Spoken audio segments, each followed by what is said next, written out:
Kami patut bangga bahwa jumlah permohonan merek di saat COVID itu memberikan kontribusi yang cukup besar terhadap negara terkait dengan penerimaan negara bukan pajaknya.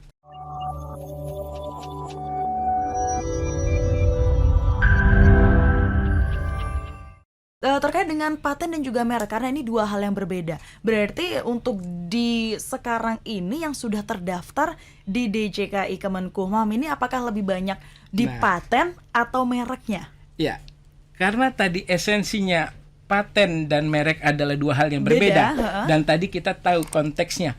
Ketika seseorang memintakan perlindungan paten seperti kayak tinta khusus, dia tidak meriset atau melakukan penelitian yang sebentar, mungkin bertahun-tahun, mungkin dengan uji coba dan lain-lain. Nah, ketika dia orang tersebut memang mendapatkan solusi dan solusi tersebut dimintakan pelindungan patennya, kan semacam itu, kita bisa kebayang berapa lama istilahnya seseorang itu mendapatkan paten.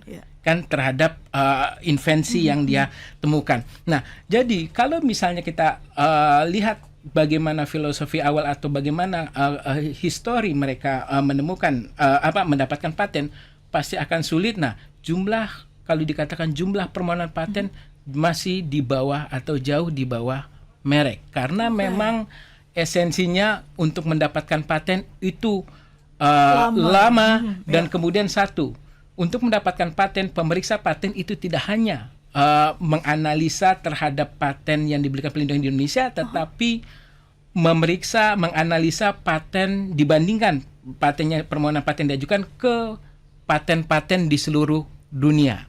Jadi perlindungan paten memang teritorial di Indonesia, tetapi ketika dilakukan pemeriksaan paten itu bersifat global, bersifat internasional. Jadi seseorang akan sangat bangga sekali ketika mendapatkan yang namanya perlindungan paten.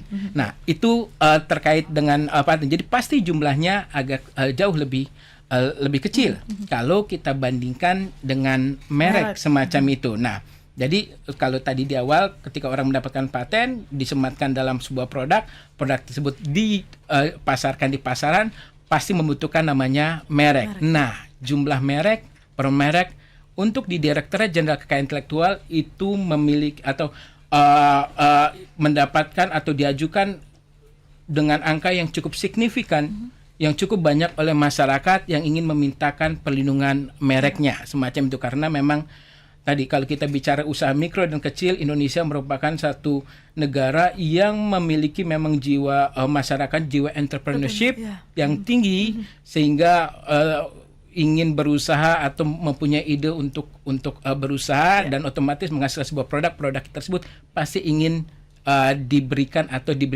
ingin dimintakan perlindungan mereknya. Jadi angkanya cukup besar. Kalau bisa kita berikan gambaran sedikit misalnya permohonan merek angka. Jadi kita bisa, yang cukup menarik di sini itu adalah di saat sebelum COVID-19 dan sesudah COVID-19. Jadi ketika ini ada angka 2019 tepat sebelum COVID, itu permohonan merek itu 89.998, hampir 90.000. Itu di 2019. Tetapi bisa kita bayangkan orang pasti akan mengatakan, wah setelah COVID masuk pasti akan ngedrop. Rupanya tidak. Direktorat Jenderal Kekayaan Intelektual mencatatkan jumlah permohonan merek yang cukup signifikan meningkatnya di tahun 2020 adalah 95.700. Jadi justru ketika COVID justru meningkat. Nah, kemudian yang begitu luar biasa puncaknya COVID kalau kami ingat itu di 2021, yaitu Delta lagi itu justru makin meningkat menjadi 103.600. Nah, itu juga kami juga cukup luar biasa orang Indonesia ini. Bagaimana mereka minatnya terhadap memintakan perlindungan merek. Dan yang luar biasa tahun kemarin COVID sudah mulai melandai dan cenderung menurun, dan kami juga begitu luar biasa meningkatnya cukup besar juga dari 103 menjadi 120.000. Nah, ini yang membuat kami bangga juga. Direktorat Jenderal Kekayaan Intelektual bangga juga di tengah COVID, di saat COVID, di tengah menurun, kami mencatatkan permohonan merek yang begitu luar biasa. Dan kalau kita lihat di jenis yang lain, kekayaan intelektual lain, mau paten atau desain industri memang cenderung meningkat, tetapi mungkin belum sesignifikan di merek. Jadi merek kami patut bangga bahwa jumlah permohonan merek di saat COVID itu memberikan kontribusi yang cukup besar terhadap negara terkait dengan penerimaan negara bukan pajaknya. Wow. Mungkin itu. Di COVID, zaman-zaman COVID malah naiknya signifikan sekali Iya, ya betul. Pak Adel ya. Ini luar biasa, berarti masyarakat Indonesia salah satunya mungkin Anda juga sahabat Sonora yang selama COVID malah justru semakin kreatif. Iya, betul Iya. sekali, luar biasa. Tidak menurunkan semangat Anda nih ternyata di tengah COVID-19. Iya, itu harus kita apresiasi luar biasa, Iya, benar. luar biasa. Karena angka 120.000 ya tadi ya terakhir berarti ya itu cukup tinggi juga, jadi luar biasa sekali untuk Anda sahabat Sonora.